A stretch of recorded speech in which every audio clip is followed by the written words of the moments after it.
Senhoras e senhores, olá! Hoje eu vou fazer um programa especial para o Lucas, mas é para todos vocês. O Lucas faz um par de meses pediu que eu fizesse a resenha do perfume Tabu de Dana. E só é possível fazê-lo porque Esper Leon, meu querido Frangipane, me emprestou o seu frasco. Aqui, localmente, eu só encontrava na farmácia um que custava muito barato, que provavelmente deve ser um pouco distante do que foi proposto por Jean Carlo nos anos 30. Vou falar também um pouquinho sobre matérias-primas do Oriente e sobre assuntos que são tabu. Mas antes, a vinheta.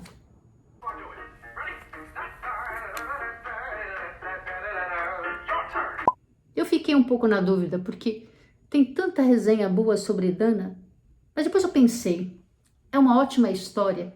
Ótimas histórias devem ser sempre recontadas. Como no teatro, a gente sempre assiste Hamlet, sempre sabe o que vai acontecer, mas cada um tem um jeito diferente de contar. Oriente, em latim, significa ao lado que o sol se levanta. Na Idade Média, durante o século XII e o século XIII, começaram as cruzadas. Foi quando o Ocidente descobriu o Oriente. Nessas viagens, eles voltavam trazendo riquezas e coisas exóticas.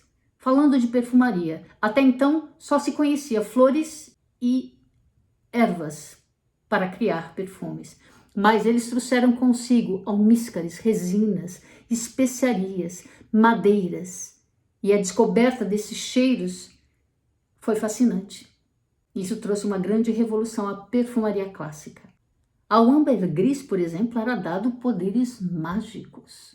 Podia curar doenças, afastar maus espíritos. A mesma coisa com almíscar. Depois, com a chegada da perfumaria moderna, da possibilidade de ter moléculas sintéticas para combinar com produtos naturais, começa a perfumaria arte. E começa a se compor fragrâncias cada vez mais interessantes, cada vez mais sofisticadas com essas matérias-primas do Oriente. Mas o Oriente sempre foi fascinante.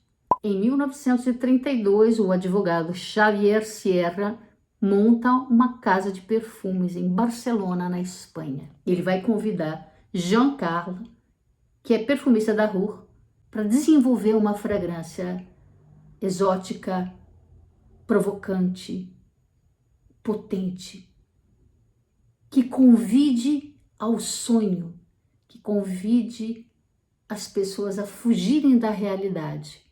Dizem que ele queria crianças saiam da sala, perfume que uma puta usasse.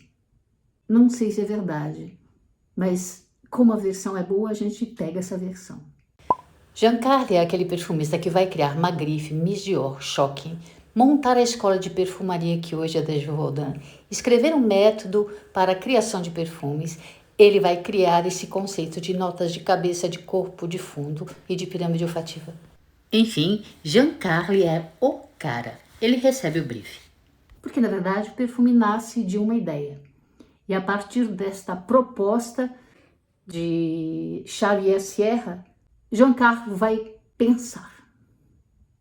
Bom, se o perfume tem que ser exótico, se ele tem que transportar quem o usa para lugares distantes, para fugir um pouco desse cotidiano, para ir para um outro lugar da imaginação, um perfume de fantasia que tem esse lado sedutor, ele pensou, vou fazer o quê? Um oriental. O uso de notas orientais, aqui eu falo orientais, no sentido de que são notas oriundas do Oriente, cria fragrâncias calorosas, sensuais, que convidam a viajar, convidam para lugares distantes, lugares mais quentes, de temperatura mais quente, com pessoas diferentes, com culturas diferentes, crenças diferentes.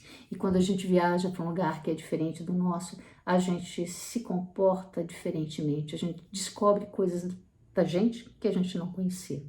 Um dos primeiros orientais criados foi L'Or Bleu de Guerlain. Era uma nota ambarada. Combinava especiarias com uma saída fresca, a um coração com flores, vanila, resinas de beijoim. O que me inspirou a criar esse perfume? Sabe aqueles fins de tarde azuis? quando o sol some e as estrelas ainda não chegaram.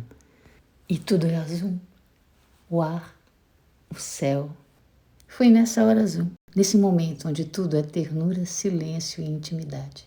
Isso traz uma impressão polvorosa, suave e sensual.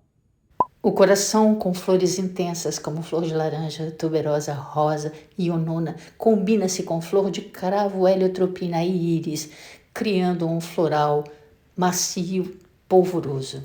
Na base Jacques Guerlain combina musk, vanilina, sândalo, mirra e incenso, trazendo esse fascínio oriental. Bergamota, limão, coriandro na cabeça trazem brilho e frescor. Durante a Primeira Guerra, que foi terrível, uma das guerras mais terríveis, onde mais pessoas morreram, eles molhavam lenços com l'or blanc e mandavam para os soldados na frente de batalha como um apoio, um cheiro, uma presença feminina, delicada e reconfortante.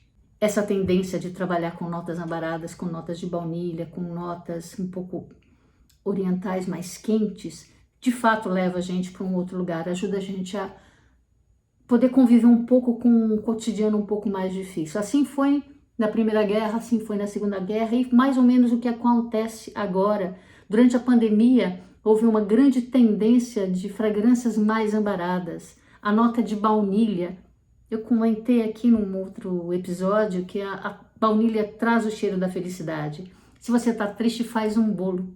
Lembra? Lucas, querido pessoal, falei demais nessa parte 1. Mas eu prometo que falo do tabu na segunda parte. Até loguinho!